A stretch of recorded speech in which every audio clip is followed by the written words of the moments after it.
धर्म और मुक्ति। सिपरा नदी के उस पार बसे एक गांव से एक पंडित रोज नदी को पार कर उज्जैन शहर में रहने वाले एक धनी सेठ को कथा सुनाने जाता था। पंडित रोज सेठ को कथा सुनाता तो बदले में सेठ उसे धन दान देता। ऐसे ही एक दिन जब पंडित सेठ को कथा सुनाने के लिए नदी को पार करके जा रहा था तो उसे एक आवाज सुनाई दी, कभी हमें भी ज्ञान दे दिया करो। पंडित ने इधर उधर देखा मगर उसे वहां कोई दिखाई नहीं दिया। उसे फिर से एक आवाज सुनाई दी, पंडित जी मैं यहाँ हूँ। पंडित जी ने देखा तो वहाँ एक घड़ियाल था। पंडित जी हैरान भी थे, घड़ियाल को इंसान की आवाज में बोलते सुनकर, और घबराए भी थे। घड़ियाल ने कहा, पंडित जी आप डरिए नहीं, आप मुझे कथा सुनाकर ज्ञान प्रदान करें, और यह सब मैं मुफ्त में भी नहीं मांग रहा हूँ। आपकी कथा के बदले रोज आपको एक असरफी दिया करूँगा। पंडित जी को बात जची। पंडित जी को तो धन की चाहत थी, फिर चाहे वो उसे नदी के उस पार सेठ को कथा सुनाने से मिले या नदी के इस किनारे घड़ियाल को कथा सुनाकर मिले, रोज वह पंडित जी घड़ियाल को कथा सुनाता और रोज घड़ियाल पंडित को एक असरफी बदले में देता। इस प्रकार काफी दिन बीत गए। एक दिन जब पंडित जी घड़ियाल को कथा सुना चुके तो घड़ियाल ने उनसे कहा, पंडित जी अब मेरा मन कर रहा है कि मैं त्रिवेणी जाऊं। मेरा समय अब आ चुका है।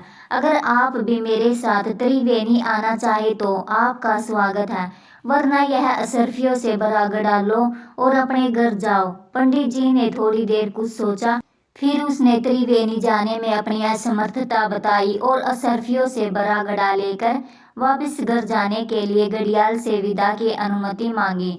घड़ियाल ने पंडित जी को विदाई मांगी और जब वह घर जाने के लिए मुड़ा तो घड़ियाल जोर से हंसा।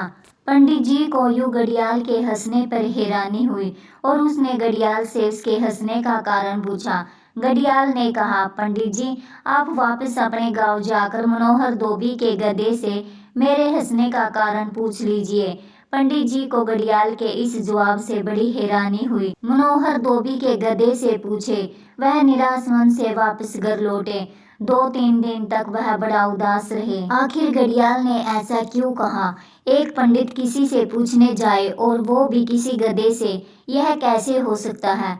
पंडित का अहंकार ही यही है कि वह सब जानता है, इसलिए किसी से भी पूछने वह जाए कैसे। इसी कशमकश में वह अपने आप को रोक ना पाया और मनोहर धोबी के गधे से घड़ियाल के हंसने का कारण पूछा। गधे ने कहा, पंडित जी पिछले जन्म में मैं एक राजा का वजीर था। राजा मुझे अत्यंत स्नेह करते थे। राजा मुझे हमेशा अपने साथ रखते, अपने जैसे भोजन और वस्त्र इत्यादि उपलब्ध कराते। एक दिन राजा ने मुझसे कहा, वजीर मेरा मन करता है कि मैं त्रिवेणी घूम आऊं, क्या अच्छा हो कि तुम भी हमारे साथ चलो। इस प्रकार हम दोनों त्रिवेणी के लिए निकल पड़े। त्रिवेणी का रमणीक स्थान राजा को खूब पसंद आया और इस प्रकार हम वहां करीब 1 महीने तक रहे। एक दिन राजा ने मुझसे कहा, वजीर मेरा तो मन अब यहाँ लग चुका है और मैं यहीं रहना चाहता हूँ। अगर तुम्हारा भी मन करे तो मेरे साथ यहीं रहो, वरना यह हीरे मोतियों से भरा घड़ा लो और अपने देश लौट कर राज करो। मैंने वह घड़ा लिया और वापस आकर राज करने लगा। इस कारण इस जन्म में मैं गधा हुआ। इसलिए घड़ियाल हंसा। पंडित जी खाली उदार और शाब्दिक ज्ञान कहीं काम नहीं आता। अब आप देखिए कि आपका ज्ञान आपके ही काम ना आ सका तो भला किसी और के क्या काम आएगा।